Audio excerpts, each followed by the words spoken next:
¿Qué tal? Muy buenas noches. Bienvenidos a Minuto 1 en la pantalla de C5N.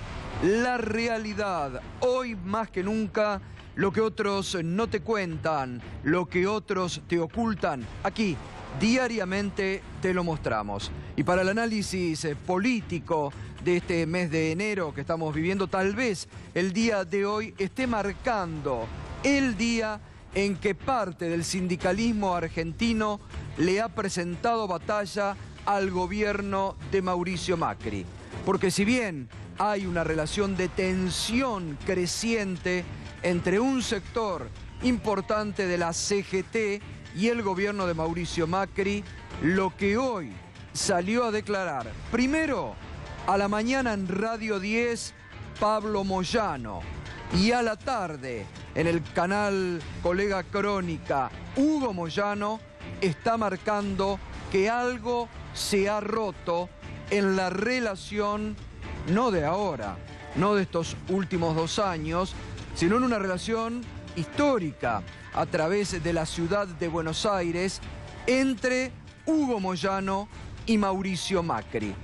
2 contendientes que juegan fuerte, 2 contendientes que se conocen desde hace muchos años y sobre todo Hugo Moyano acostumbrado a estas jugadas estratégicas de acordar en determinado momento retirarse, como lo hizo con la expresidenta Cristina Fernández de Kirchner, que una vez muerto Néstor Kirchner rompe, si bien habían tenido siempre una relación distante, rompe en el 2011 con la entonces presidenta Cristina Fernández de Kirchner.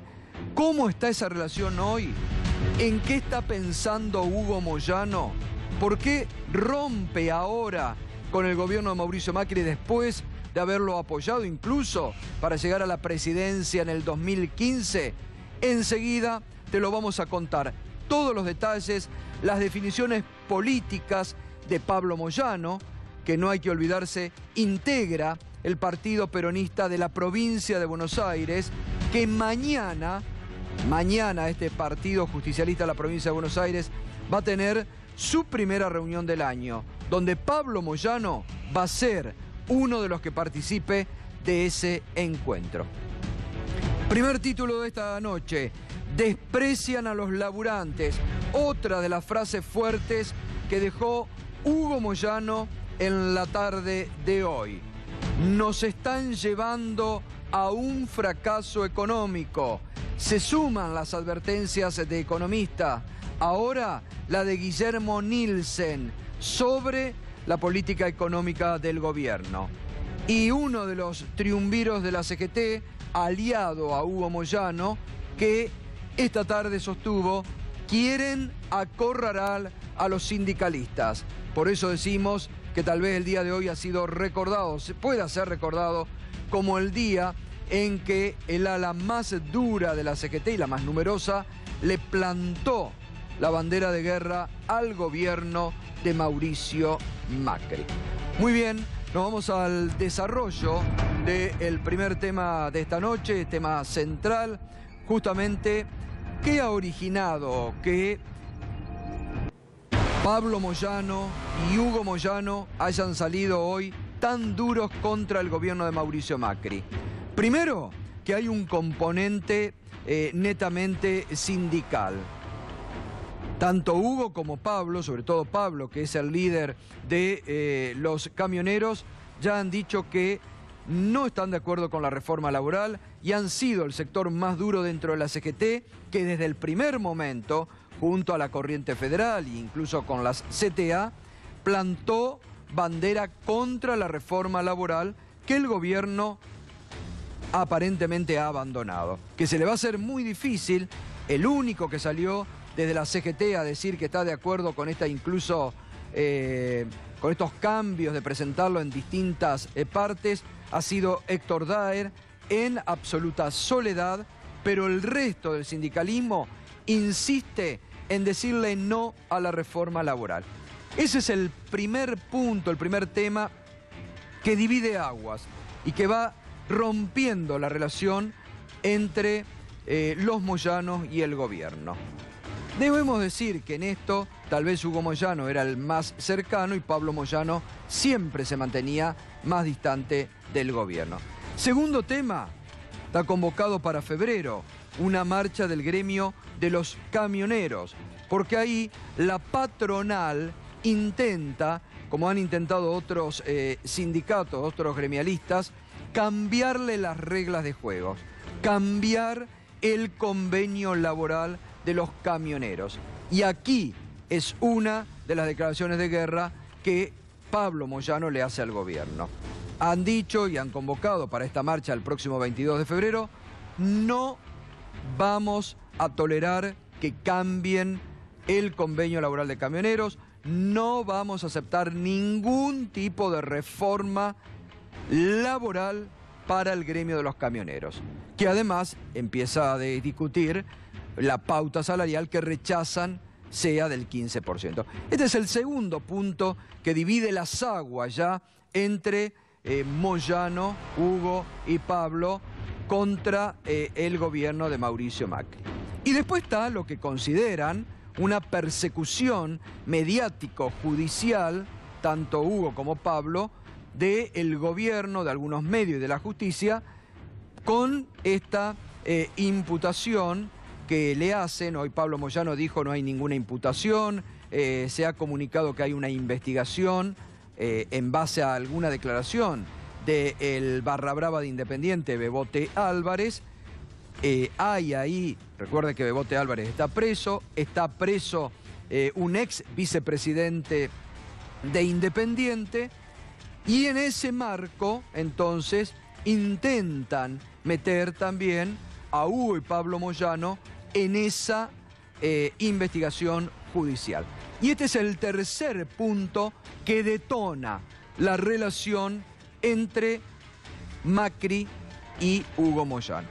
Una relación que viene de hace muchos años, una relación que viene de cierta cordialidad del gobierno de la ciudad de Buenos Aires, que en el 2015 Hugo Moyano por sobre Pablo, Hugo Moyano acompaña la llegada a la presidencia de Mauricio Macri, que prácticamente en este año y medio ha acompañado, pero que hoy se ha rota.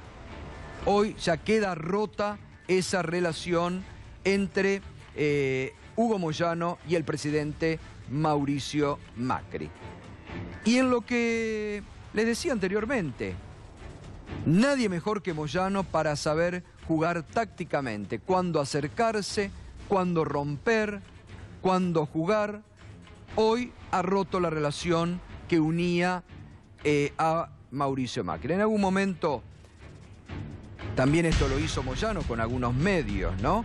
Y Moyano decía, ellos me usan, yo los uso a ellos. Para este juego permanente que, como pocos en el gremialismo saben hacer, Hugo Moyano. Pero hoy la relación se ha roto y por eso salen, reitero, primero a la mañana Pablo Moyano y a la tarde Hugo Moyano con definiciones muy fuertes. Tal vez la definición más fuerte, la más provocadora hacia el propio Macri de Hugo Moyano, que dijo esta tarde con Chiche Helblum, fue la siguiente.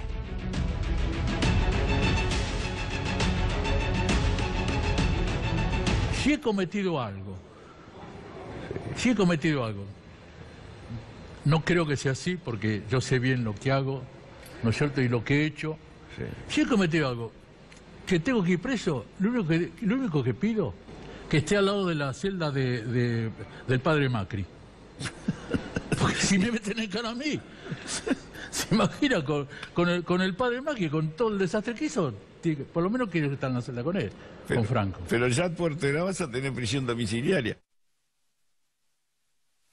Sale muy duro, muy provocador y además Hugo Moyano a pegar donde tal vez le duele más a la familia presidencial que sean lo que siempre se ha cuestionado a Franco Macri y a los negocios de Franco Macri. Si voy preso, que sean la celda de al lado del padre de Macri.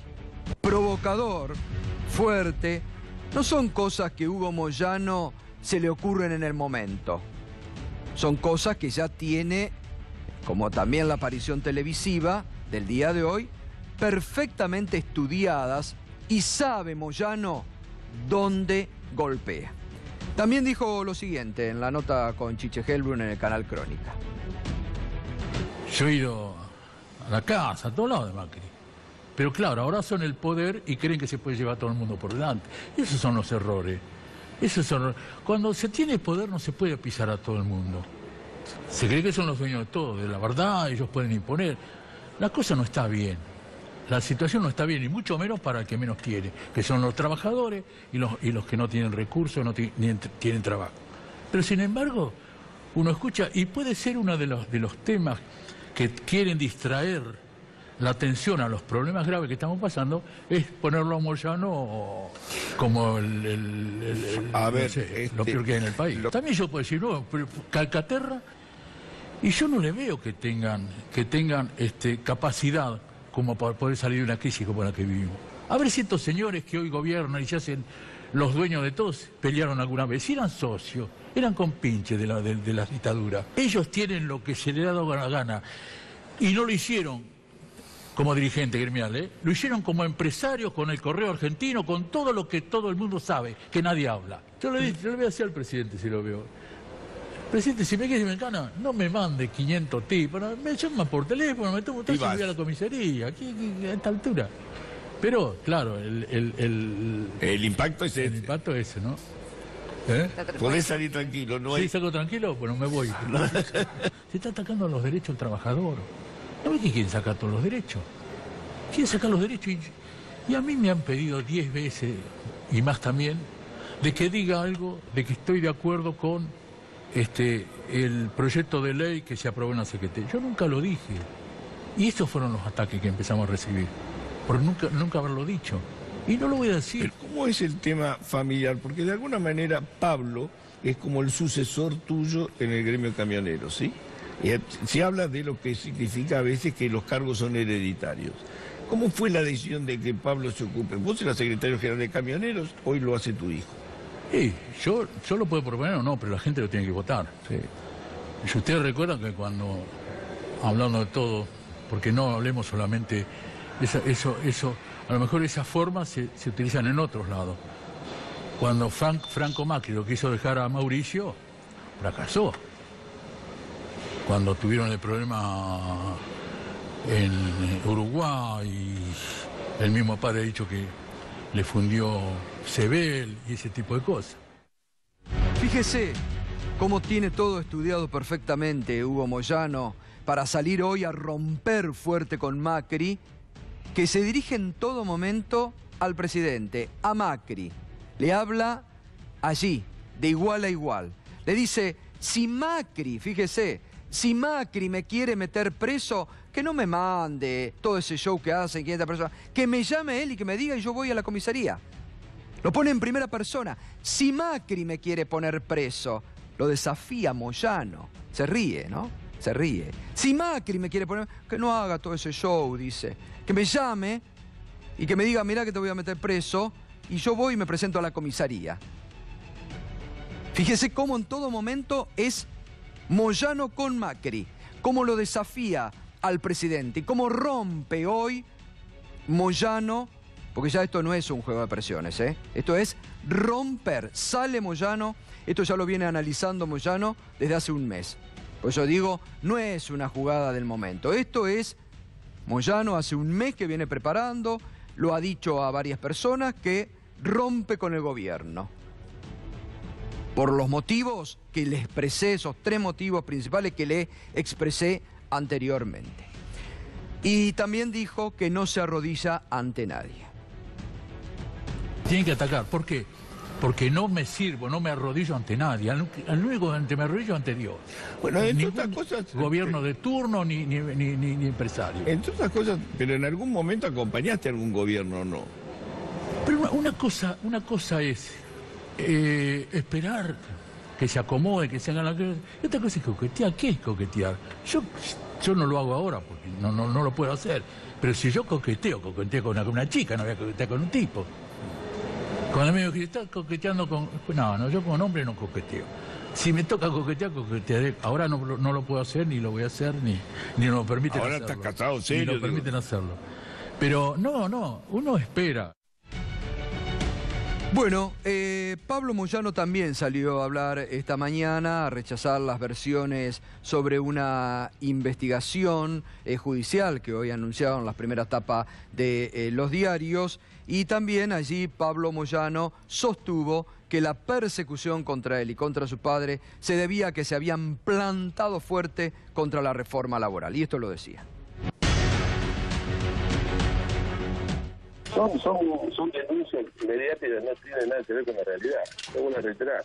Es un ataque precisamente por habernos puesto a la reforma laboral, ¿no? Clarín, La Nación, bueno, son los poderes económicos que hoy gobiernan el país. Tratan de desprestigiar a los que estamos en la calle, pero el tema del patrimonio está todo blanqueado, está todo, que investiguen lo que quieran, no tienen tipo que leer. Creo que el gobierno y los empresarios no se bancan no poder avanzar sobre los trabajadores, y ahí empezó todo un ataque mediático donde, no vuelvo a reiterar, mi única preocupación hoy es que el nene mío de 14 años tiene que rendir matemáticas para pasar de año, ¿no? No estamos involucrados, no estamos imputados en nuestra organización.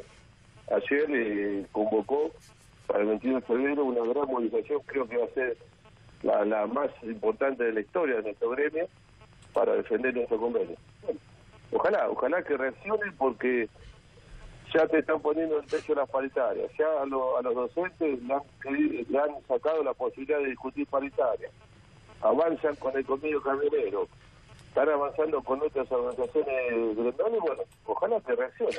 Ahora ahí, Pablo... Nosotros siempre hemos estado de un solo lado, que es de los trabajadores. ¿Cómo observan ustedes desde el gremialismo la situación del ministro Jorge Triaca?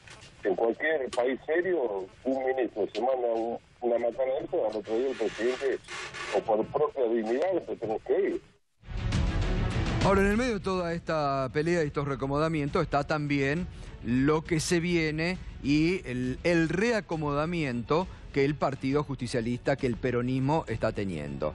A nadie escapa que la CGT históricamente ha formado parte, ha tenido mucho peso en las decisiones políticas, ha ocupado en algunos momentos las ausencias tras derrotas, como ocurrió del 83 al 87, después de la derrota frente a Raúl Alfonsín del peronismo, fue la CGT la que ocupó ese espacio vacante del peronismo. Y en otro momento de la historia también, ahora después de la derrota del peronismo frente a Macri en el 2015, la CGT pretende también formar parte del reacomodamiento. Y Pablo Moyano hoy hizo una caracterización.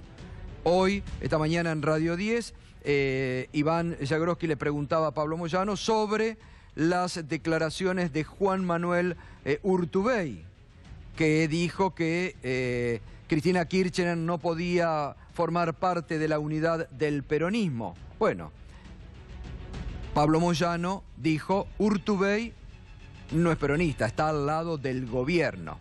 Marca entonces ya una primera definición también de ese sector del gremialismo respecto a que con Cristina Kirchner sí van a conversar.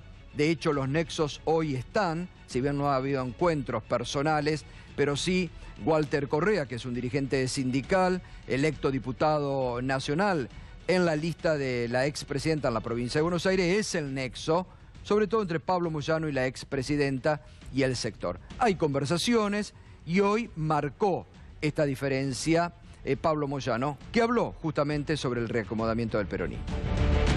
Un peronismo dividido, una CGT dividida, el movimiento obrero dividido, creo que es le estamos dándole al gobierno para que siga avanzando sobre todos los derechos. Ya lo hicieron con los jubilados, lo quieren hacer con los trabajadores. Creo que es el momento que el peronismo discutamos todos dentro del PJ y tratar de unificar a todos los sectores. Ayer Urtubey dijo unidad del peronismo sin Cristina. Pero él está más cerca del gobierno, me parece, ¿no? Del peronismo. Bueno, ahí deja una definición política. Urtubey está más cerca del gobierno que del peronismo. No excluye a la expresidenta y mañana, les decía al inicio, Pablo Moyano va a ser uno de los integrantes que se reúne en la primera reunión del año con el peronismo unido de la provincia de Buenos Aires, que justamente no excluye a la figura de la expresidenta. Después de haber roto esa relación en el 2011, pareciera que ahora comienza a recomponerse la relación de Hugo Moyano, Pablo Moyano, con la expresidenta. Pero lo tenemos para completar este análisis gremial y justamente esta rotura que se hace hoy en la relación entre Macri y Moyano, a nuestro colega Mariano Martín, que es uno de los que más sabe justamente del tema gremial. ¿Cómo te va, Mariano? Buenas noches, ¿cómo estás? Hola, Gato, buenas noches, gracias por la invitación. No, por favor. Bueno, declaración de guerra, ¿no? Total, ya de Moyano al presidente Macri. Sí, yo voy a apelar un poco a tu memoria, Gato, porque yo lo veía hoy a Hugo Moyano haciendo estas declaraciones tan extensas y me empezó a recordar, como no me pasaba hacía mucho tiempo, al Moyano de los 90. Por primera vez volví a identificar aquel Moyano que hacía foco sobre cuestiones de base de un modelo económico, donde criticaba sin reparos a una administración, donde no tenía ningún problema en identificar al macrismo con la dictadura, digamos, burlándose de alguna manera de la situación carcelaria que podrían eventualmente compartir él y Franco Macri. Lo identifiqué mucho con aquel Moyano que conocimos en las marchas federales del año 1994, junto a la corriente clasista y combativa, junto a la CTA, que por aquel entonces estaba unida bajo un solo sello, y que, siendo una clara minoría dentro de la CGT, logró traccionar y pasar a un primer plano dentro del movimiento obrero organizado, el movimiento obrero peronista, hasta convertirse finalmente en esa referencia ineludible, en ese dirigente muy poderoso, como no recordábamos desde los tiempos de Lorenzo Miguel. Creo que mucho de aquel Moyano de los 90 se empezó a ver hoy. Claro, es un Moyano más combativo. Digamos, en eso tenés razón, es un Moyano que vuelve a ser combativo. Después de una pausa, de estar quieto, callado durante estos 2 años, vuelve a un Moyano combativo, ¿no? Sí, incluso no lo empardaría con aquel Moyano combativo de los últimos años de Cristina Fernández de Kirchner, sobre todo el periodo 2012-2015, claro, donde seguramente él estaba más involucrado con otros afanes, estaba viendo de asentarse como líder único dentro de la CGT, de guiar a la Central Obrera hacia otra dirección, pero me pareció que este Hugo Moyano, a diferencia del que promovió una cantidad muy importante de paros contra Cristina Fernández de Kirchner, justamente basados centralmente en la crítica al impuesto a las ganancias, no era necesariamente este mismo Moyano. Me parece que estamos viendo, insisto, una remembranza por supuesto, un hombre que tiene 20 años más, que tenía 55, 54 años en aquel momento y ahora tiene 74, pero que por lo menos en mi análisis evoca mucho de aquel dirigente. Está claro que generó muchos dolores de cabeza a Carlos Menem. Está claro que nada va a ser ahora igual en la relación ya de Moyano con Macri. Hoy ha roto lanzas, hoy le planta la bandera de guerra Moyano al gobierno de Macri, está claro. Porque son además, yo lo decía recién, Mariano, vos lo conocés también mucho, no son declaraciones producto de la calentura de un momento, son declaraciones muy bien pensadas, el momento de la aparición, cuándo, por qué ahora, días después de ese encuentro de Mar del Plata, donde un sector de la CGT se endureció. Digo, es presentar batalla, ¿no? Sí, yo creo que hay un momento de quiebre que supera otros momentos de quiebre, si se quiere, en la relación entre Macri y Moyano. Hubo, por supuesto, idas y vueltas. El factor Oca es determinante. la continuidad o no de esta empresa, que es el principal empleador individual en el sector privado del gremio de camioneros, es un factor permanente de tirantez entre ambas partes, pero me parece que lo que produce esta ruptura, cuya dimensión y profundidad todavía no estamos en condiciones de analizar, la estamos viviendo en estos momentos, tiene que ver con la reforma laboral. Me parece, Gato, que el propio Moyano hoy, recordando la ley Banelco y asociándola en algún sentido con esta nueva reforma laboral que impulsa el gobierno, recuerda que sentaron desde el gobierno a abogados de la CGT y a dirigentes para llevarlos hacia un virtual acuerdo, y Moyano mismo lo dijo hoy: el gobierno me estuvo pidiendo permanentemente que yo avalara en público esta reforma y no lo quise hacer, y desde ese momento a mí me pasaron a declarar como un enemigo. Lo que sí me recuerda, Gato, del Moyano de la época de Cristina Fernández de Kirchner es que no necesariamente es el dirigente el que busca la ruptura con el Poder Ejecutivo. Con Cristina Fernández de Kirchner, él, por supuesto, hacía planteos, por supuesto, tenía una ambición de poder constante y pretendía avanzar sobre esferas del Poder Ejecutivo. Y un día Cristina Fernández de Kirchner entendió que con el 54% no le hacía falta más Moyano, y ahí se rompió el vínculo. De la misma manera creo que es Macri el que termina decidiéndose. En ese momento, Mariano, fue la expresidenta la que rompe el vínculo con Moyano, que lo mantenía vivo Néstor Kirchner en vida de Néstor Kirchner. Acordate vos aquel acto de River, con Moyano, donde Moyano dice: espero que algún día, cuando estaban siendo candidata Cristina Kirchner, cuando Moyano le dice ahí adelante de ellos, cuando es orador, espero que algún día un laburante llegue a la presidencia, y rápidamente Cristina ahí en la cara le responde: yo soy una laburante, no vengo de otro sector, ¿no? Rápidamente le responde en la cara a Moyano, ¿no? Sí, por supuesto que hay muchas diferencias entre aquella ruptura y esta. Por supuesto, fue una situación, si se quiere, mucho más incómoda en aquel momento, porque encontraba a Moyano con un gobierno de su mismo signo político y enfrentado a una serie de contradicciones que le costaba mucho digerir al propio dirigente, empujando a la CGT hacia una conflictividad relacionada con un factor que tenía que ver con 1 millón de trabajadores que pagaban ganancias. Quiero decir, hay diferencias entre aquella situación y esta, donde el gobierno plantea para la macro una reforma laboral claramente regresiva y en perjuicio de la mayoría de los trabajadores. Una reforma previsional que es dramáticamente perjudicial para los jubilados, y también en la micro, en cada una de las negociaciones salariales que están en marcha y que están comenzando ahora, está planteando una instancia de un horizonte de pérdida de poder adquisitivo seguramente para los trabajadores, y en el mejor de los casos de empate, no de recupero ni de ganancia, por supuesto. Son situaciones muy distintas. Totalmente de acuerdo. Gracias, Mariano, como siempre, por tu aporte siempre claro y con buena información. Que tengas buenas noches, un abrazo. Un gusto, un saludo para todos. Bueno, muy bien. Gabriela Cerruti nos acompaña esta noche. Te pido, Gabriela, una línea de reflexión de este Moyano que ha salido a pegar en Macri, bueno, donde dice: si me toca ir preso, que me pongan la celda al lado de su padre Franco, ligándolo a los negocios.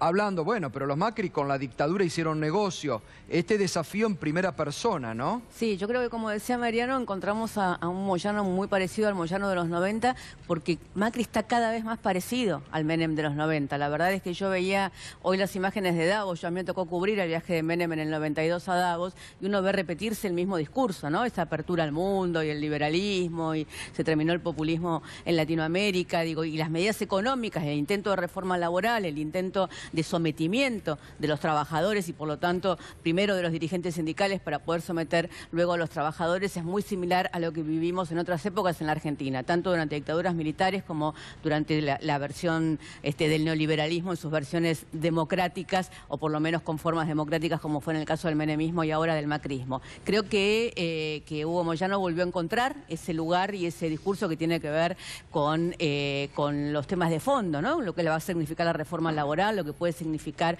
este plan económico si se sigue llevando adelante como se está llevando adelante, y tenemos unos meses muy conflictivos y muy duros por delante porque tenemos que parar de alguna manera todo esto que está sucediendo. Bueno, muy bien, ahora seguimos. Gabriela Cerruti, que va a ser una de las invitadas de esta noche.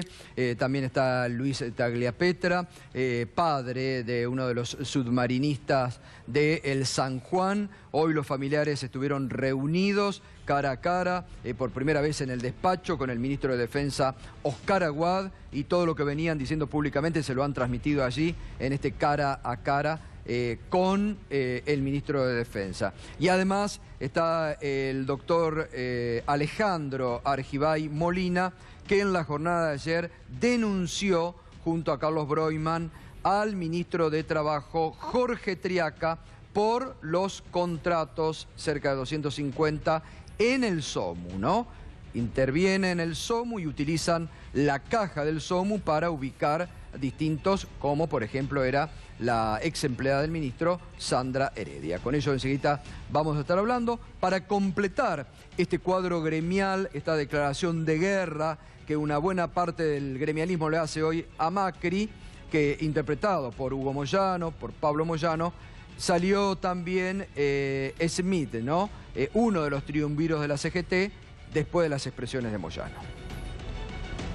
Ustedes en Mar del Plata, cuando estuvieron, ahí lo escuchábamos recién, pero cuando estuvo con Barrenuevo, con Moyano, denunciaron una persecución de este gobierno al sindicalismo.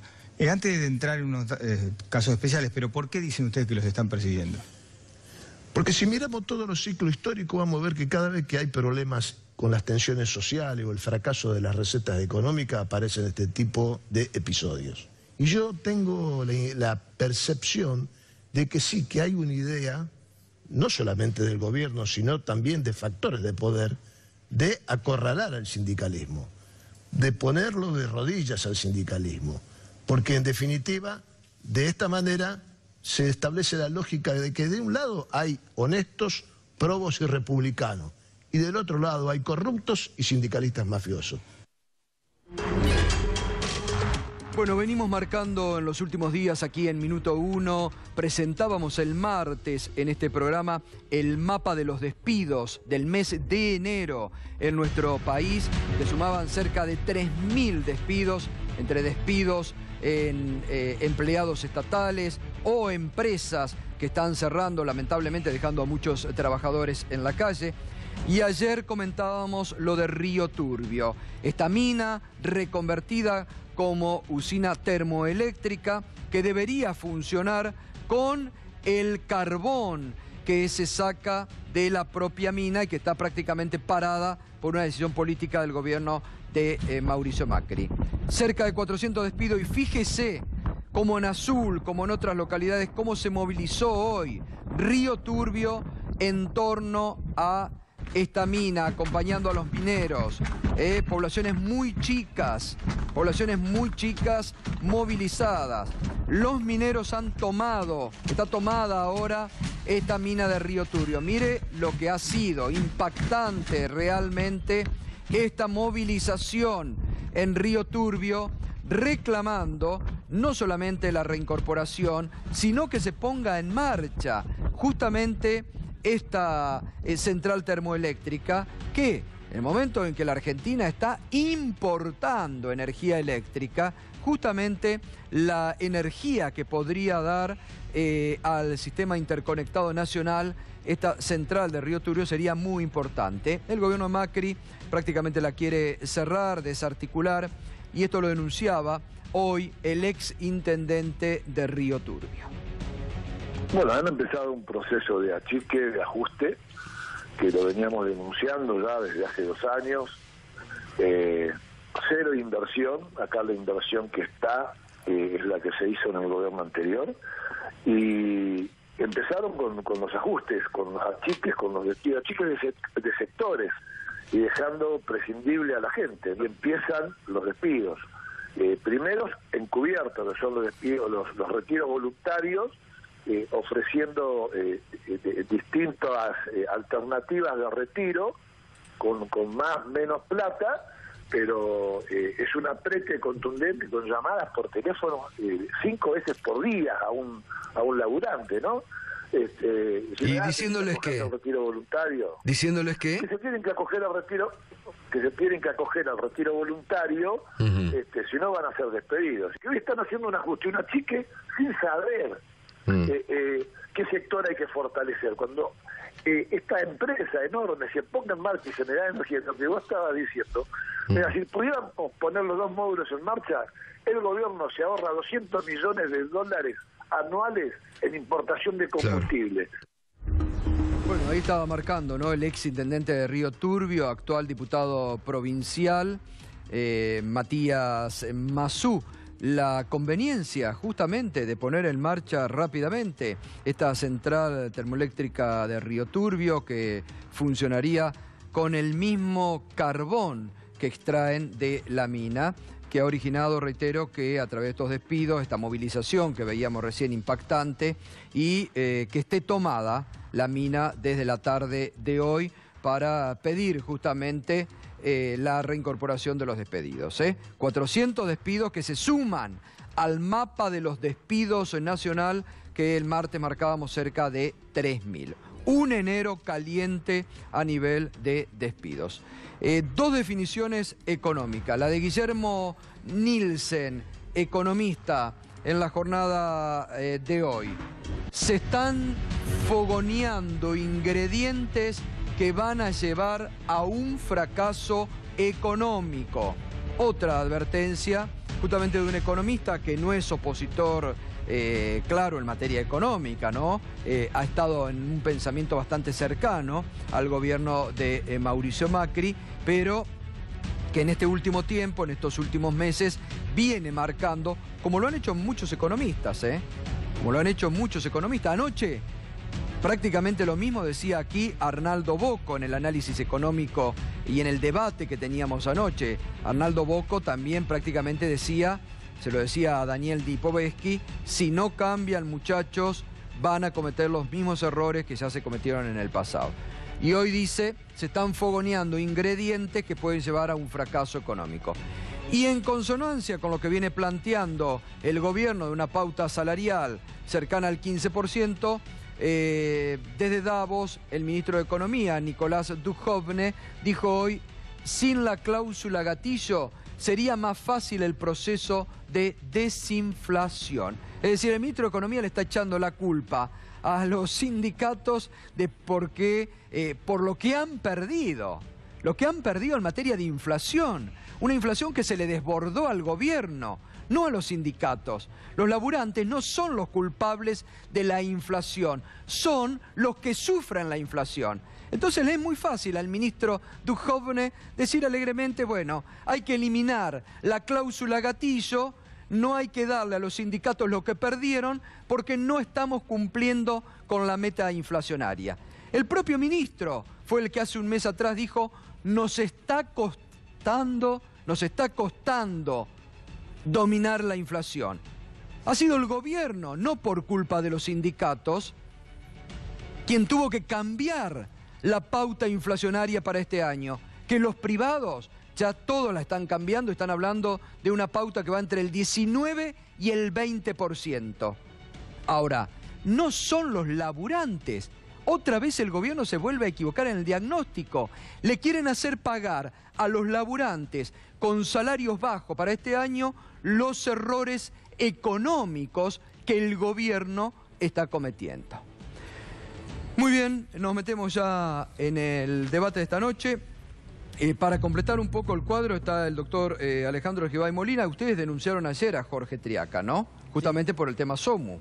Efectivamente, bueno, se denunció ya hace una semana esta historia cuando sale lo de Sandra Heredia y hace 2 o 3 meses atrás se presentaban escritos dentro del incidente de intervención del gremio en donde hacíamos saber que habían contrataciones indebidas, inoportunas, que complicaban más la situación en sí del gremio que pertenece a los trabajadores y no a la intervención. Y se acusó reiteradamente, recordemos que hay 2 intervenciones, existe la intervención del gremio y la intervención de la obra social. En las 2 intervenciones hay desmanejos y desvíos de fondos, de las mismas características que acusan libremente a otros gremialistas o sindicalistas. Entonces, esto es lo que hay que ir corrigiendo paso a paso y bueno, el exabrupto del ministro con su ex empleada nos llevó a la luz a todo lo que se venía ya manifestando en estos incidentes y que con otras defensas también Suárez venía manifestando en ese expediente que lo tiene detenido. Ahora, justamente el gobierno ha presentado en todo momento al SOMU y a Suárez como los emblemas de la lucha contra la corrupción. Un gremio corrupto, sindicalista corrupto, y resulta que ahora el gobierno es el que utiliza la caja del SOMU para estos nombramientos, que son ¿cuántos han detectado ustedes? No, estamos alrededor de 250, creo que van a aparecer, creo que más situaciones, digamos, complicadas con el manejo del dinero, porque no hablemos solo de nombramientos. Si yo hago caer mal contratos que vienen en la historia del gremio funcionando, obras que se han paralizado y que se perdieron, ya le digo, más de 10 millones de dólares en obras paralizadas por capricho de una intervención. Lo primero que tenemos que recordar es que esta intervención es una intervención judicial. Claro. Que como intervención judicial, el único responsable de la intervención, lo voy a salvar un poquito a Triaca, es el juez. Es el juez. Que no nos olvidemos, ubicó a su cuñado en la intervención también, ¿no? Que no es un dato menor. Estamos hablando de Canicoa Corral, ¿no? Sí, sí. Realmente hubo una denuncia de unos afiliados en el Consejo de la Magistratura y acá hay que ser preciso con los términos. Canicoa Corral el 18 de febrero del 2016 decide, sacando de la galera, una intervención judicial del gremio por una denuncia no ratificada de unos disidentes dentro del gremio. Propone, mediante un oficio al Ministerio y a la Superintendencia de Salud, uno el 18 de febrero, el otro, si no me equivoco, entre el 24 y el 26 de febrero, el oficio dice, les solicito propongan interventores. Del Ministerio de Trabajo, en el mismo día sale el oficio, llega la respuesta del ministro Triaca, en atención al oficio recibido, contesto, ¿qué propongo? Gladys González, Alonso y Viola, y el ministro de Salud, el superintendente de Salud, el señor Servino, contesta que propongo al señor Tejada, propongo al señor Garrido.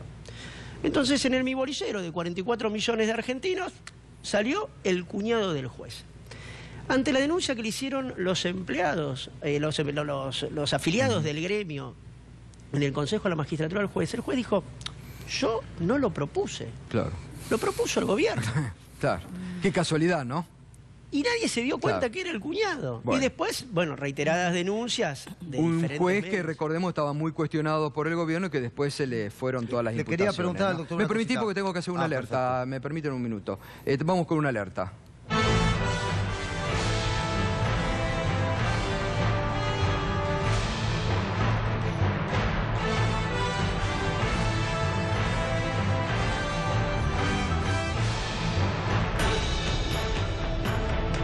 Esto está pasando en estos momentos en Azul. Una nueva manifestación popular en la ciudad de Azul contra el cierre de la fábrica militar allí en Azul. Una nueva poblada multitudinaria. La ciudad de Azul otra vez movilizada para protestar contra el cierre y los despidos masivos en fabricaciones militares de Azul. La poblada está haciendo en estos momentos frente a la Intendencia Municipal de Azul. Le reclaman justamente al intendente que se ponga al frente de la ciudad de Azul, duramente golpeada por este cierre anunciado por el gobierno de Mauricio Macri. Vean lo que es una ciudad chica, Azul, otra vez una movilización multitudinaria. Esto no es invento de nada, lo están viendo con sus propios ojos.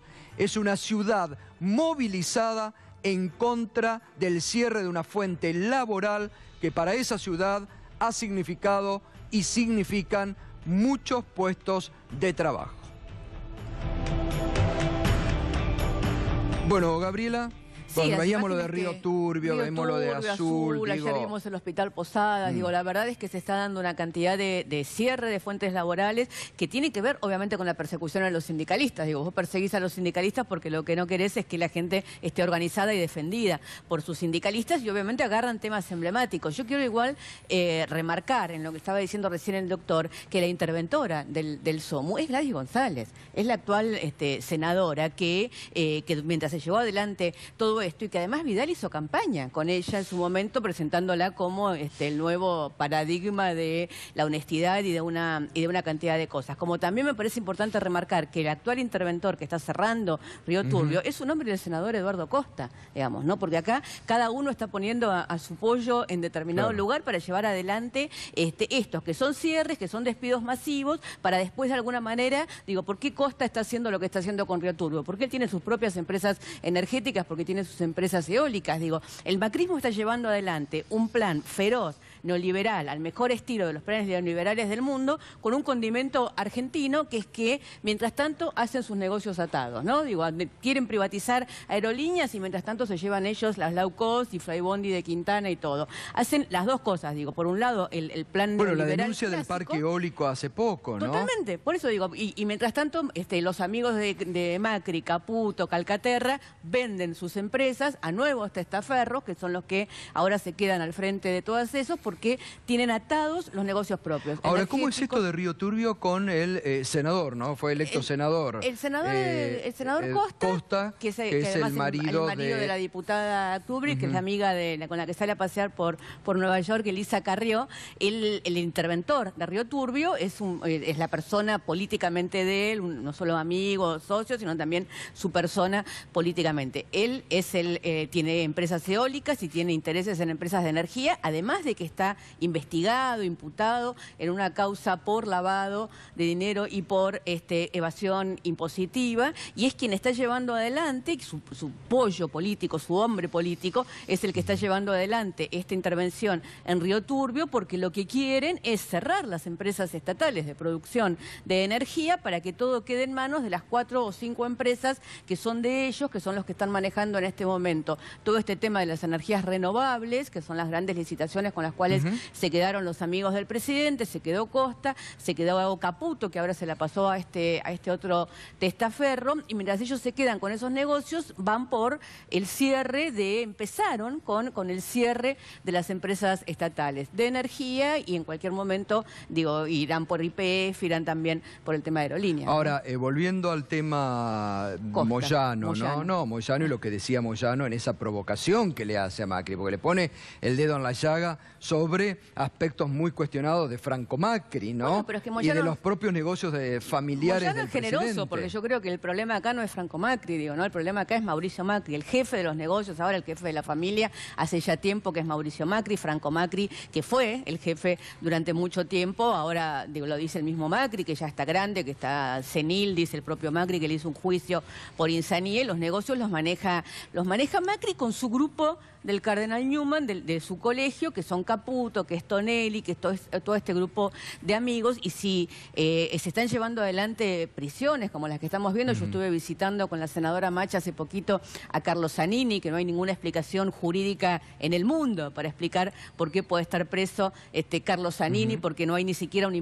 ya no hay más imputación de traición a la patria, o sea, está preso una persona por supuesto encubrimiento, un delito por el cual no hay un margen de prisión para estar preso. Y mientras tanto no son ni siquiera investigados ni los Quintana, que es el dueño de Flybondi, que en su vuelo inaugural tuvieron que bajar con el avión, ni los Costa, que está tratando de cerrar Río Turbio para quedarse con las empresas eólicas, ni el propio Mauricio Macri o el propio Caputo o el propio Quintana, que han llevado adelante una cantidad de negocios incompatibles con sus lugares. Quería preguntar al doctor, porque antes hizo un comentario que decía, no solamente son las incorporaciones que se podrían llamar algo vinculadas al nepotismo, sino que además hay desvío de fondos. Cuando usted dice desvío de fondos, ¿a qué se refiere específicamente? Porque usted habló de contrataciones irregulares, caída de contratos, pero también mencionó desvíos de fondos. Claro, a ver, la administración quedó en manos de la intervención.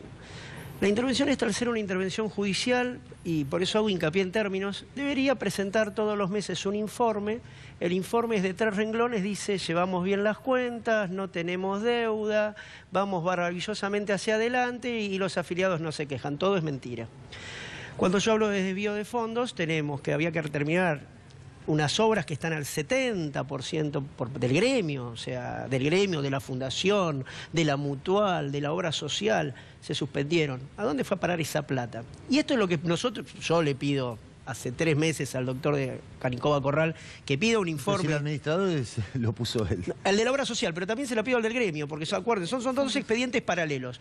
Y yo les pido que me traigan un informe a dónde está yendo la plata, porque los balances están dando pérdida. O sea, el gremio se mantiene medianamente estable, la obra social fue entregada con más de 20 millones de pesos y este último balance, que no fue presentado a sus afiliados, tiene un déficit de más de 6-7 millones de pesos. ¿Y a dónde supone que fueron? Es lo que supongo que fueron a un lugar totalmente distinto que es el gremio y puede ser destinado a la campaña política.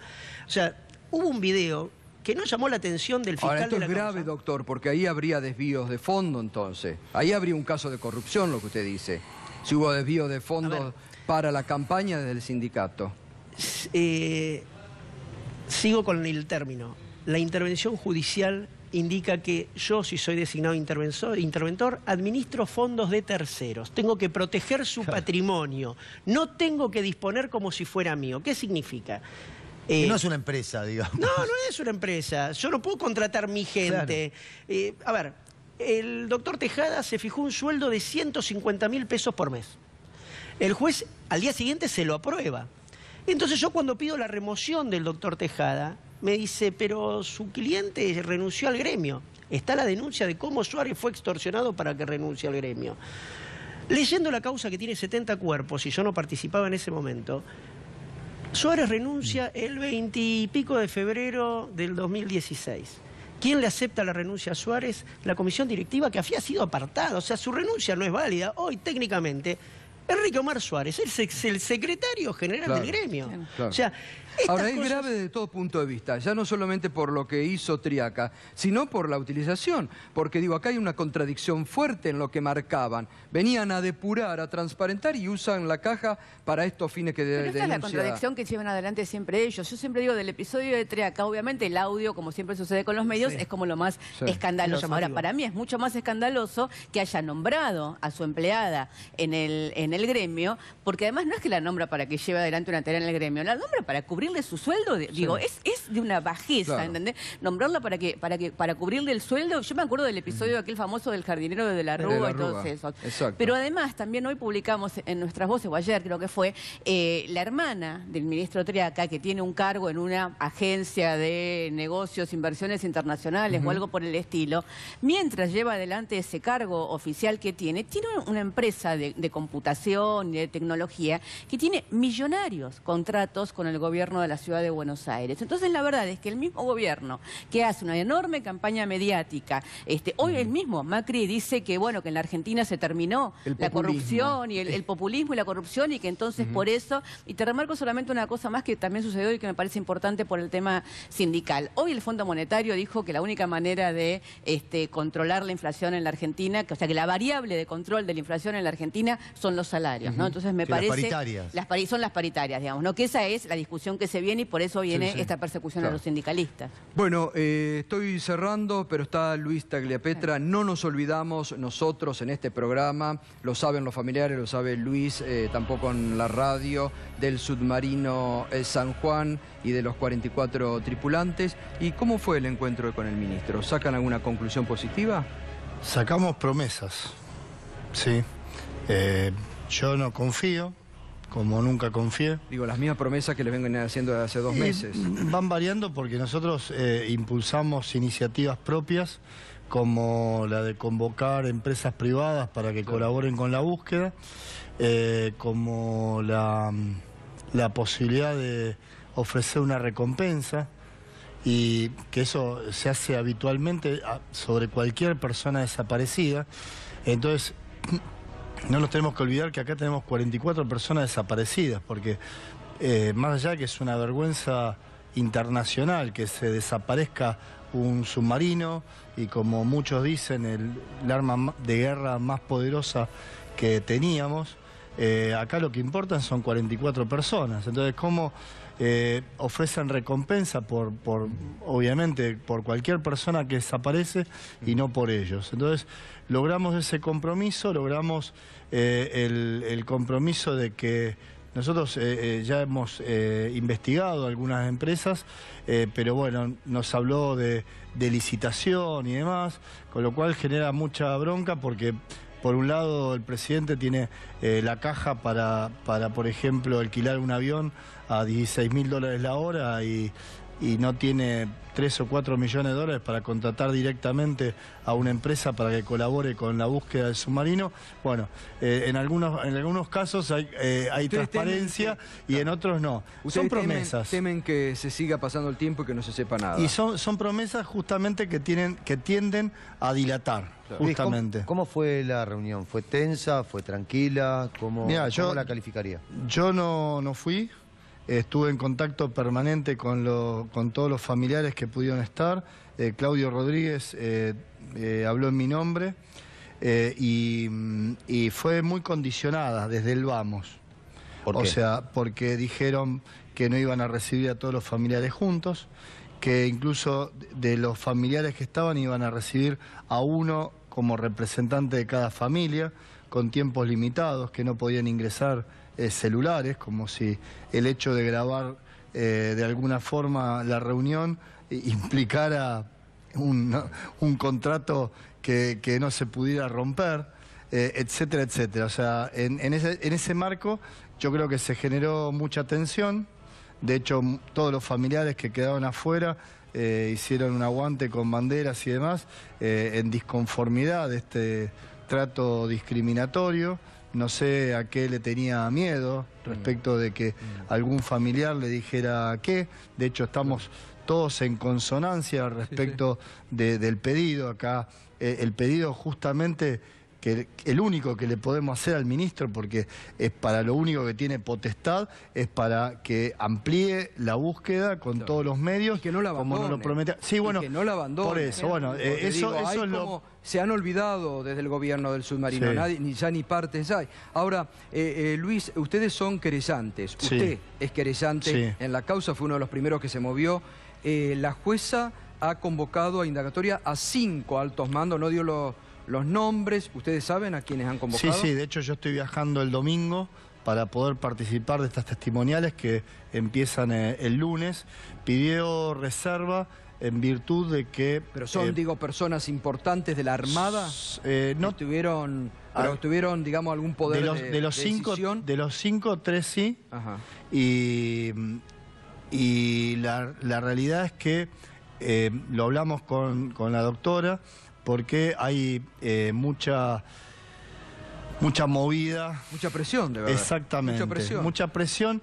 No son amenazas concretas, pero están muy presionados. Exacto. Entonces, una de las cosas pero presionados, perdón, ¿presionados por quién? Por la propia Armada. Para que no hablen. Hay toda una cuestión corporativista, primero, de la Armada, desde el día 1, es histórico, ¿sí?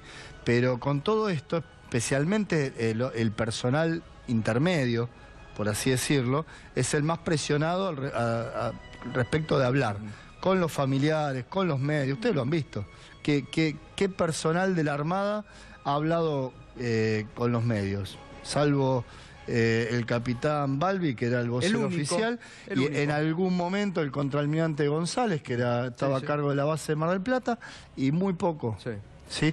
Entonces, en algún momento, por el tema de las distancias, se había evaluado tomar las testimoniales por videoconferencia, y por suerte acordamos que sean personales, porque entendemos que es muy importante el contacto directo, tanto con la jueza como conmigo, como representante de la querella, porque acá tienen que hablar, y tienen que contarnos todo lo que saben, porque como lo hablamos ya muchas veces con vos y todo, se ha ocultado mucho, se ha mentido mucho, se ha tergiversado mucho, y no se entiende, por lo menos yo no lo entiendo, vos me contradecirás si lo ves de otra forma, que si el submarino desapareció únicamente por problemas de mantenimiento y fue un accidente, no se comprende tanta pelota. Tanto misterio. Exactamente. Gustavo, Luis, gracias. Gracias. Te recuerdo sobre este tema que en la última sesión del Congreso se aprobó la formación de la Comisión Bicameral. Que ahí vamos a estar participando activamente también. Ya sé que tenés que cerrar, pero hoy también se cumplen 2 meses del asesinato de Rafael Nahuel y no tenemos todavía ningún preso y ya se sabe todo lo que pasó, cómo pasó. Así que también queremos justicia por ese tema. Buen recuerdo. 2 2 meses de Rafael Nahuel, muerto por las fuerzas de prefectura por la espalda, por la espalda, y todavía no sabemos quién fue el integrante de prefectura que lo asesinó por la espalda. Gracias, doctor, gracias, Luis, como siempre. Hasta mañana, Mariano, gracias, Gabriela. Muy bien, mañana a las 21 nos volvemos a encontrar en este punto de encuentro con la realidad que es Minuto 1. Llega un programa especial a 21 años del asesinato de José Luis Cabezas.